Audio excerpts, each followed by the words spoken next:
मत्ती रचित सुसमाचार 11 अध्याय 12 पद। यूहन्ना बपतिस्मा देने वाले के दिनों से अब तक स्वर्ग के राज्य में बड़ा जोर होता रहा है और बलवान उसे छीन लेते हैं।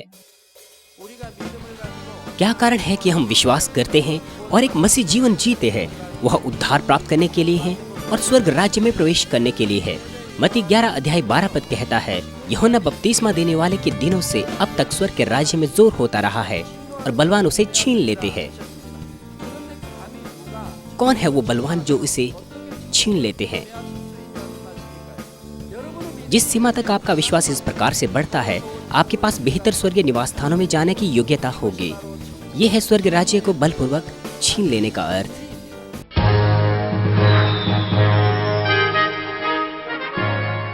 मसीह में प्यारे भाइयों और बहनों और टेलीविजन देख रहे श्रोताओं, क्या कारण है कि हम विश्वास करते हैं और एक मसीह जीवन जीते हैं? वो उद्धार प्राप्त करने के लिए है और स्वर्ग राज्य में प्रवेश करने के लिए है। और क्या कारण है कि हम विश्वास का परिमाण सीख रहे हैं? वह महान विश्वास को प्राप्त करने के लिए है और बेहतर स्वर्गीय निवास स्थानों में प्रवेश करने के लिए है। लेकिन आज का पाठ मत्ती 11 अध्याय 12 पद कहता है, यूहन्ना बपतिस्मा देने वाले के दिनों से अब तक स्वर्ग के राज्य पर जोर होता रहा है और बलवान उसे छीन लेते हैं। स्वर्ग परमेश्वर का राज्य है जो ज्योति से संबंध रखता है। दुष्ट शत्रु और शैतान वहां पर जाने की हिम्मत नहीं कर सकते। तो फिर कौन है वो जो वहां पर बलपूर्वक उसे छीनने की कोशिश कर रहा है? मैं बड़ा उत्सुक था इस आयत का अर्थ जानने के लिए कि क्यों हमें स्वर्ग के राज्य को बलपूर्वक छीनना है। लेकिन इस कलीसिया की शुरुआत के बाद जब मैं प्रार्थना कर रहा था, प्रकाशन प्राप्त कर रहा था परमेश्वर से, मैंने उन चीजों को लिखा हुआ था जिन्हें मैं जानना चाहता था और मैंने उनके विषय में प्रार्थनाएं की। तब मैंने उन बातों के बारे में उत्तर प्राप्त किया और मैं समझ पाया कि इसका अर्थ यह नहीं कि कोई ऐसा है जो परमेश्वर के विरोध में खड़ा है या फिर वहाँ कोई युद्ध चल रहा है स्वर्ग के राज्य में, परंतु यह हमें उस प्रक्रिया के बारे में बताता है जिसमें परमेश्वर की संतान विश्वास से स्वर्ग में प्रवेश करते हैं और विश्वास के पूरे परिमाण तक पहुँचते हैं। सब मनुष्य नरक में गिर जाने के लिए पाप के कारण नियुक्त थे, परंतु जो कोई यीशु मसीह पर विश्वास करता है वह बचाया जा सकता है और स्वर्ग राज्य जा सकता है। परंतु दुष्ट शत्रु और शैतान लोगों को सुसमाचार पर विश्वास करने से रोकते हैं। वे हमेशा यहाँ तक कि उन्हें भी अभिलाषा में डालते हैं जिन्होंने प्रभु को ग्रहण कर दिया है कि वे पाप करें। हम विश्वासी हमें इस दुष्ट शत्रु और शैतान के विरोध में संघर्ष करना होता है और स्वर्गीय राज्य को बलपूर्वक लेना होता है। आज मैं आपसे यह बात करूंगा कि कैसे हम बलपूर्वक स्वर्ग के राज्य को छीन सकते हैं और स्वर्ग का राज्य किस प्रकार का स्थान है कि आपको उसे छीन लेना है। मैं प्रभु के नाम से प्रार्थना करता हूं कि इस संदेश के द्वारा आप स्वर्ग राज्य को छीन लेने के योग्य हो पाएं, विशेष तौर पर बेहतर स्वर्गीय निवास स्थान स्वर्ग में। मसीह में प्यारे भाइयों और बहनों, जब आप दुष्ट आत्माओं के विरोध में लड़ते हैं, उन्हें जीतते हैं और विश्वास के द्वारा स्वर्ग राज्य में जाते हैं, तो आप बेहतर स्वर्गीय राज्य में प्रवेश कर सकते हैं। ऐसा कहा गया है कि स्वर्ग के राज्य में जोर होता रहा है। यूहन्ना बपतिस्मा दाता के दिनों से अब तक। यूहन्ना बपतिस्मा दाता वो एक व्यक्ति था जिसने यीशु का मार्ग तैयार किया। उसने यीशु की गवाही दी कि यीशु कौन है, ताकि यीशु अपने कर्तव्यों को पूरा कर सके। इसीलिए यूहन्ना बपतिस्मा देने वाले के दिनों से अब तक यह यीशु के दिनों को दर्शाता है और नए नियम की पीढ़ी को, नए नियम के समय को, जहां हम उद्धार विश्वास से प्राप्त करते हैं। तो फिर कैसे हम स्वर्ग के राज्य को बलपूर्वक छीन सकते हैं इस नए नियम के दिनों में? यह बताने से पहले आइए हम तेजी से समीक्षा करें पुराने नियम में और नए नियम में उद्धार की शर्तों के विषय में। यूहन्ना बपतिस्मा देने वाले से पहले अर्थात पुराने नियम का समय, ये व्यवस्था का समय था। उन्हें व्यवस्था के कामों के द्वारा उद्धार प्राप्त होता था। उन्हें तमाम व्यवस्था का पालन करना होता था। यदि वे व्यवस्था का उल्लंघन करके पाप करते थे, उन्हें पाप बलि अर्पण करना होता था पापों की क्षमा के लिए। विपरीत दिशा में नया नियम पवित्र आत्मा का समय है और अनुग्रह का समय है। यह इसीलिए है क्योंकि हम केवल प्रभु यीशु पर विश्वास करने के द्वारा उद्धार प्राप्त करते हैं। किसी प्रकार की पाप बलि अर्पण करने के द्वारा नहीं। हमें हमारे पापों से यीशु मसीह के लहू के द्वारा माफ़ी मिलती है और पवित्र आत्मा की सामर्थ्य के द्वारा। परंतु जब हम यह कहते हैं कि पुराना नियम व्यवस्था का नियम था और अब पवित्र आत्मा का समय है, तो बहुत से लोग इसे गलत समझ बैठते हैं। वे सोचते हैं कि लोग पुराने नियम में व्यवस्था का पालन करने के द्वारा बचाए जाते थे पुराने नियम के दिनों में, लेकिन नए नियम में पाप करना ठीक है। वे सोचते हैं कि उन्हें उनके पापों की क्षमा मिल जाएगी और वे उद्धार प्राप्त कर लेंगे केवल होठों के द्वारा अंगीकार करने से कि मैं विश्वास करता हूँ। परंतु यह सोचने का सही तरीका नहीं है। पुराने नियम में क्रियाओं के द्वारा उद्धार प्राप्त करने का अर्थ यह है कि यदि उनके हृदय में बुराई क्यों ना हो, लेकिन जब तक वह उसे क्रियाओं में प्रकट ना करें, उनका नाश नहीं होता था। जबकि नए नियम के दिनों में यद्यपि हम क्रियाओं में पाप ना भी करें, परंतु यदि हमारे हृदय में बुराई है और विचारों में बुराई है, तो यह पहले से ही पाप है। यदि हम किसी भाई से बैर रखते हैं, तो हम खूनी के समान हैं। यदि हमारे पास लालच है, तो हम चोर के समान हैं। यदि हम क्रियाओं में पाप करते हैं, तो यह एक महान पाप है। यदि हमारे पास व्यभिचारी मन है किसी स्त्री को देखने के द्वारा, तो हम पहले से व्यभिचार कर चुके हैं। साथ ही साथ अगर हम क्रियाओं से पाप करें, तो यह एक बहुत बड़ा पाप है। गलातियों 5 अध्याय 19 से 21 पद में लिखा है कि शरीर के काम तो प्रकट है, अर्थात व्यभिचार, गंदे काम, लूचपन, मूर्ति पूजा, टोना, बैर, झगड़ा, ईर्ष्या, क्रोध, विरोध, फूट, विधर्म, डाह, मतवालापन, लीला क्रीड़ा और इनके ऐसे और काम हैं। इनके विषय में मैं तुमसे पहले से कह देता हूँ, जैसा पहले से भी कह चुका हूँ। अर्थात पुराने नियम में बहुत से भविष्यद्वक्ताओं ने चिताया कि हमारा उद्धार नहीं होगा यदि हम उन पापों को करेंगे, कि ऐसे काम करने वाले परमेश्वर के राज्य के वारिस न होंगे।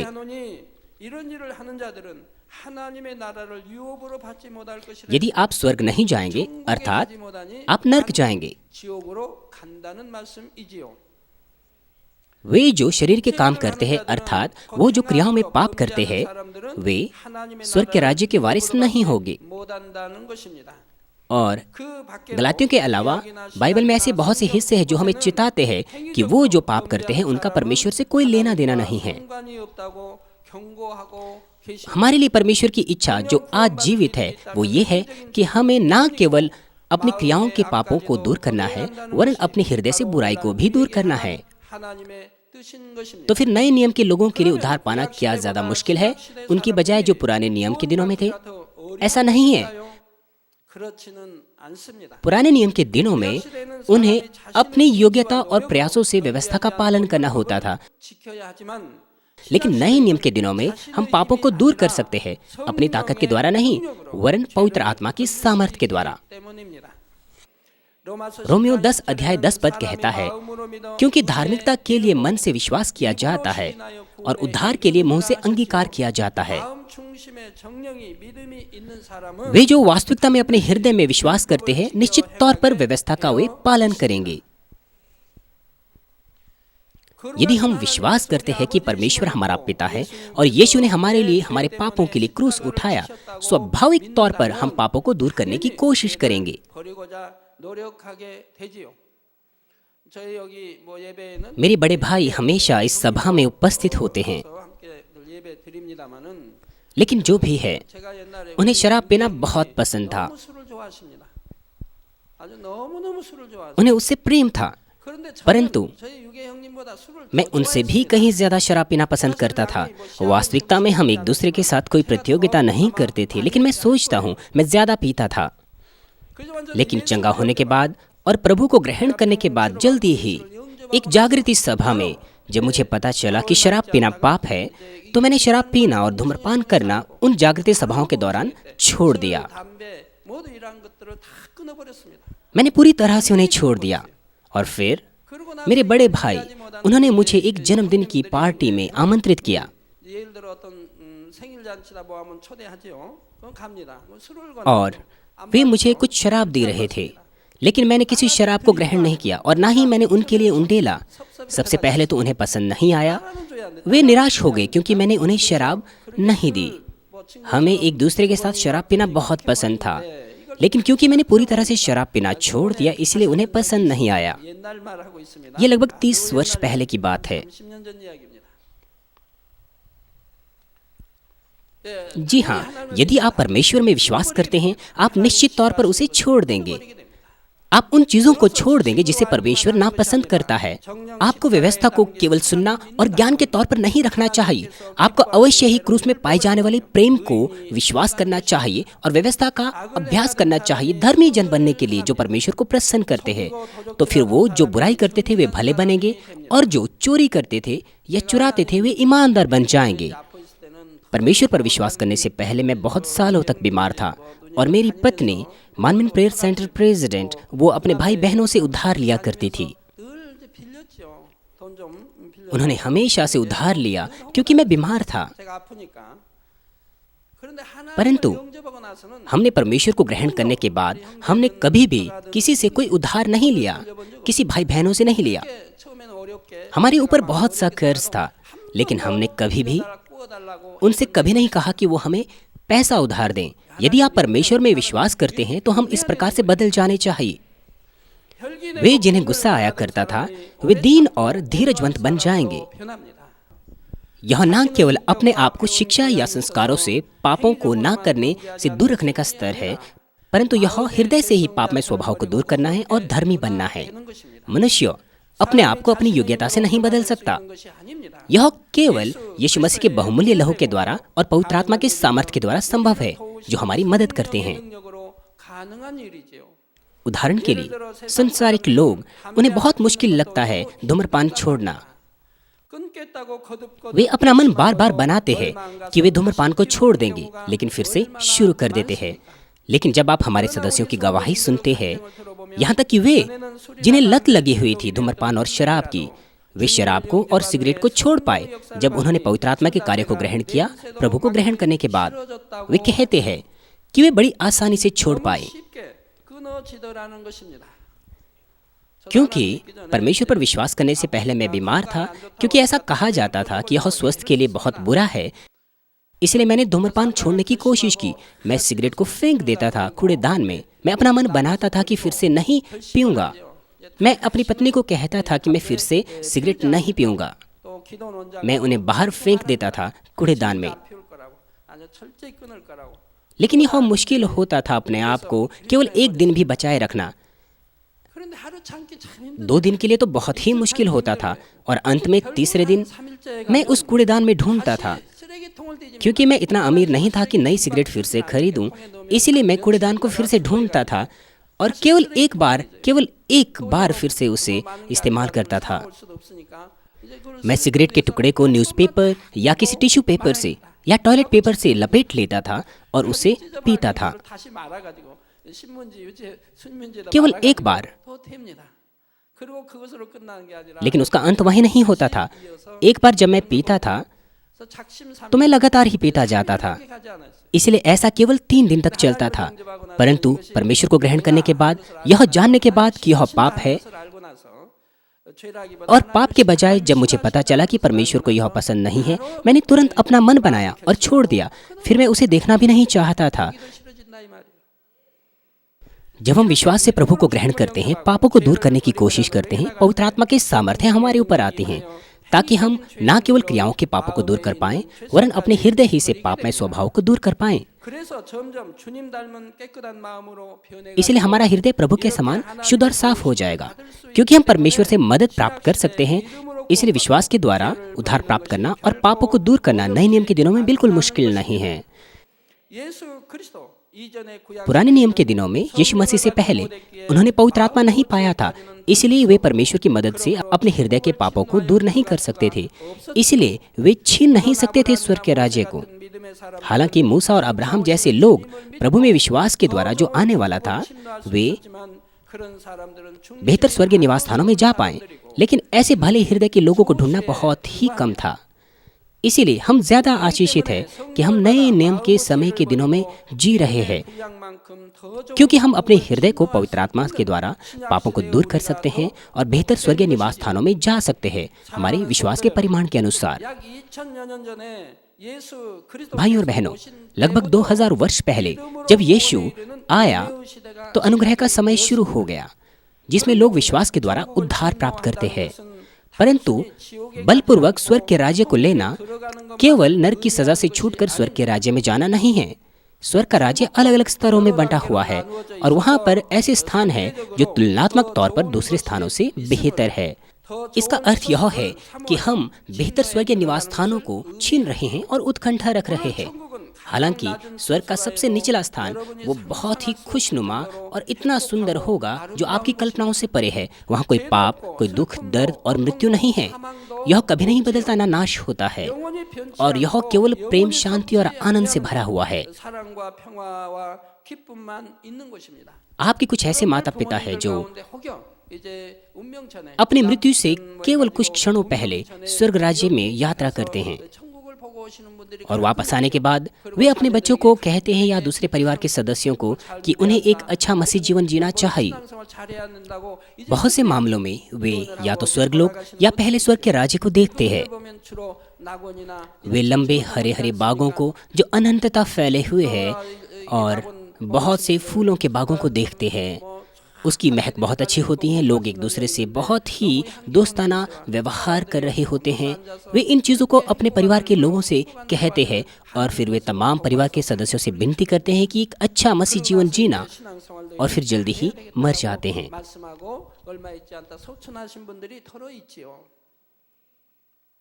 यहाँ तक कि इस धरती का सबसे बेहतर दृश्य वो स्वर्ग राज्य के वातावरण से तुलना नहीं किया जा सकता।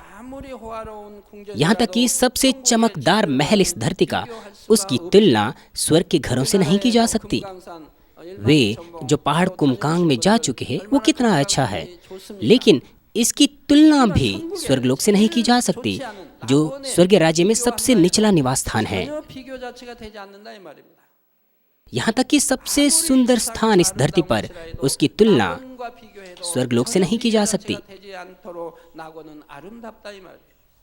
सबसे पहले आपको जो याद रखना है वो यह है कि स्वर्ग का राज्य किसी आकाश में नहीं है जो हमारी आंखों से दिखता हो।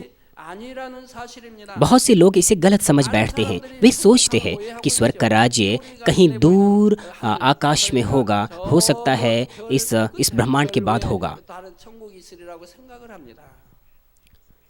यदि कोई मनुष्य स्पेसक्राफ्ट लेकर ऊपर चलता जाए तो किसी समय बिंदु पर क्या वो स्वर्ग के राज्य को देख पाएगा? नहीं, बिल्कुल नहीं, वो कभी नहीं देख सकता। स्वर्ग का राज्य देखा नहीं जा सकता क्योंकि यह आत्मिक आयाम से संबंध रखता है। स्वर्ग शारीरिक स्वर्ग की तुलना में अलग आयाम से संबंध रखता है। आत्मिक स्वर्ग अलग अलग स्वर्गों में बटा हुआ है। यह आकाश जिसे हम देख रहे हैं यह शारीरिक स्वर्ग है, और दूसरे स्वर्ग से जो कि इससे ऊपर का स्तर है आत्मिक स्वर्ग है।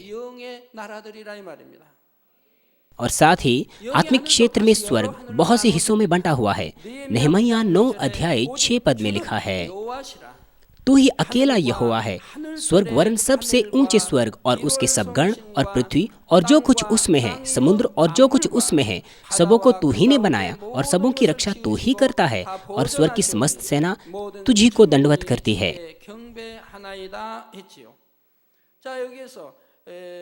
यहाँ लिखा है स्वर्ग और सबसे ऊंचे स्वर्ग।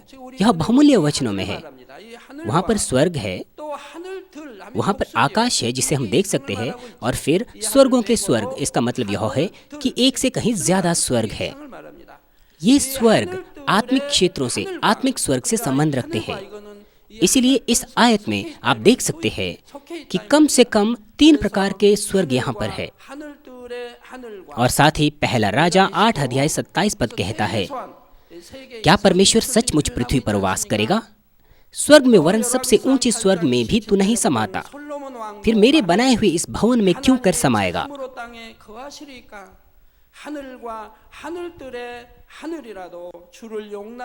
बाइबल में बहुत से हिस्सों में बताया गया है कि स्वर्ग ना केवल एक स्वर्ग नहीं है। स्वर्गों में स्वर्गों के स्वर्ग, हम नए नियम में भी इसे देख सकते हैं। खास तौर पर 2 कुरिन्थियों 12:2 कहता है, उसमें प्रेरित पौलुस की आत्मा तीसरे स्वर्ग तक उठा ली गई। अगर तीसरा स्वर्ग है तो अवश्य ही पहला और दूसरा स्वर्ग भी होना चाहिए, और फिर तीसरे स्वर्ग से ऊपर स्वर्ग या स्वर्ग बहुत से स्वर्ग हो सकते हैं, और अगर वह तीसरे स्वर्ग तक गया तो अवश्य ही पहला और दूसरा स्वर्ग भी है। मैंने इन स्वर्गों के बारे में उत्पत्ति के संदेशों में विस्तार पूर्वक आपको बता दिया है। आत्मिक क्षेत्र में बहुत से स्वर्गों में से तीसरा स्वर्ग जो प्रेरित पौलुस ने देखा वो स्वर्ग है जहाँ पर स्वर्ग के राज्य है। दूसरा कुरिन्थियों 12 अध्याय 4 पद कहता है कि वह प्रेरित पौलुस स्वर्ग लोक पर उठा लिया गया और ऐसी बातें सुनी जो कहने की नहीं और जिनका मुंह में लाना मनुष्यों को उचित नहीं, क्योंकि इससे आजमाइशें आ सकती थी, इसलिए उसने उसके विषय में बात नहीं की। लेकिन क्योंकि अब ये अंत का समय है, इसलिए परमेश्वर इन बातों को मुझे बता रहा है और उसने मुझे किताबों को प्रकाशन करने दिया है ताकि अधिक से अधिक लोग अंत के इस समय में बचाए जा सकें। वो स्थान जो प्रेरित पौलुस ने देखा तीसरे स्वर्ग में, वो स्वर्ग लोक था। तो फिर स्वर्गलोक किस प्रकार का स्थान है? लूका 23 अध्याय 43 पद में लिखा है, यीशु ने एक अपराधी से कहा, उसने उससे कहा, मैं तुझसे सच कहता हूँ कि आज तू मेरे साथ स्वर्गलोक में होगा।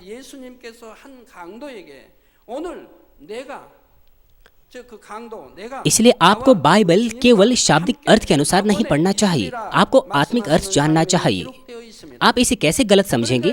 यदि आप केवल इसे शाब्दिक अर्थ के अनुसार पढ़ेंगे तो आप ऐसा सोचेंगे कि यह अपराधी और हमारे प्रभु स्वर्गलोक एक ही दिन गए। लेकिन क्या बाइबल ऐसा कहती है कि हमारा प्रभु स्वर्गलोक गया?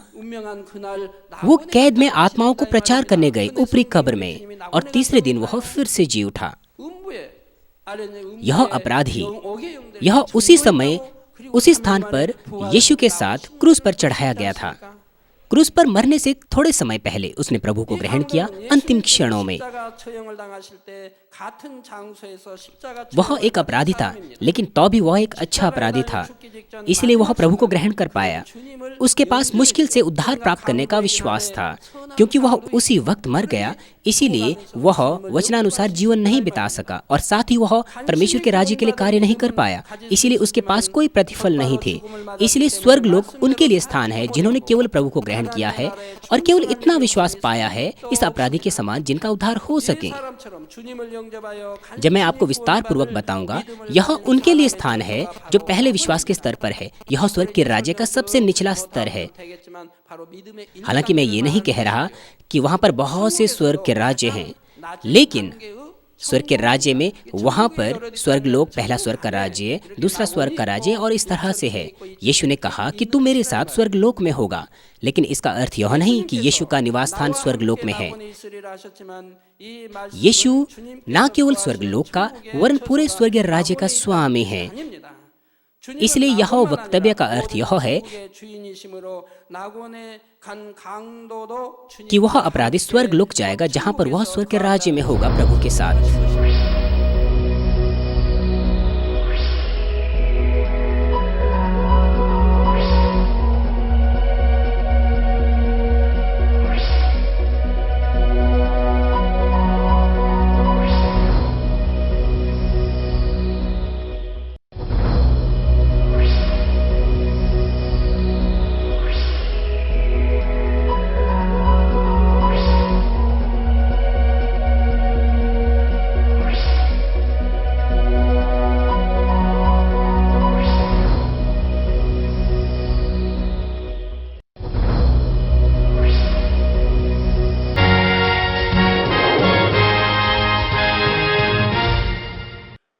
हालेलुया। सर्वशक्तिमान प्रेमी पिता परमेश्वर, कृपया अपना हाथ तमाम भाइयों और बहनों पर रखे जो यहाँ पर इस प्रार्थना को ग्रहण कर रहे हैं।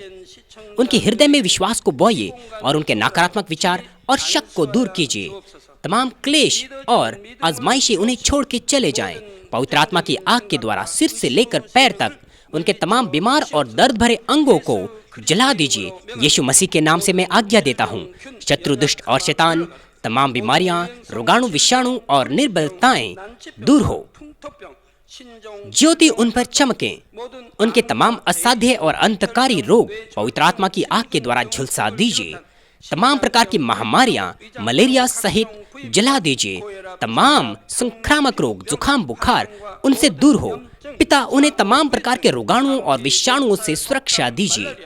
उन्हें तमाम प्रकार के कैंसर, पेट के कैंसर, फेफड़े के कैंसर, जिगर के कैंसर, छाती के कैंसर, गर्भ के कैंसर और आंतों के कैंसर से चंगा कीजिए।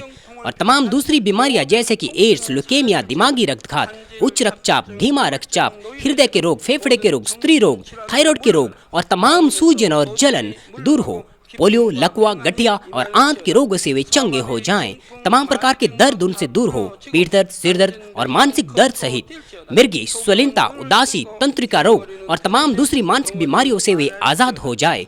तमाम प्रकार के लकवे से वे खुल जाएं, उठें, चलें और वे कूदें। वे अच्छी आंखों की दृष्टि प्राप्त करें और अच्छी सुनने की शक्ति प्राप्त करें। अंधे देखने लगे, बहरे सुनने लगे और गूंगे बोलने लगे। दुर्घटना के तमाम दुष्प्रभावों को ठीक कीजिए। उनकी टूटी हड्डियां ठीक कीजिए।